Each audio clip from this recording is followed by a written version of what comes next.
হংকংয়ের কাছে 4-3 গোলে হেরে এশিয়ান কাপে খেলার স্বপ্ন ফিকে হয়ে গেছে বাংলাদেশে। তবে যেভাবে হামজা সুমিত্রা খেলেছেন তা প্রশংসনীয়। 3-1 গোলে পিছিয়ে থেকে 3-3 স্কোর লাইন, এরপর অন্তিম মুহূর্তের গোলে খেই হার।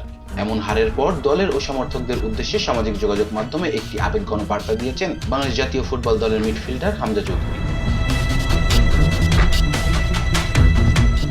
দলের লড়াই গর্বিত হামজা এবং আগামী মঙ্গলবার ফিরতি লিগের ম্যাচে ঘুরে দাঁড়ানোর প্রত্যয় ব্যক্ত করেছেন তিনি। শুক্রবার নিজের ভেরিফাইড ফেসবুক পেজে ম্যাচের কয়েকটি ছবি পোস্ট করে লেস্টার সিটির এই তারকা লিখেন, ফুটবলের উত্থান পতন, দলের জন্য আমি গর্বিত, কিন্তু আমাদের পরের ধাপে যেতে হবে এবং মঙ্গলবারই এটা ঠিক করার আরেকটি সুযোগ আছে আমাদের সামনে। আপনাদের ভালোবাসা ও সমর্থনের জন্য ধন্যবাদ।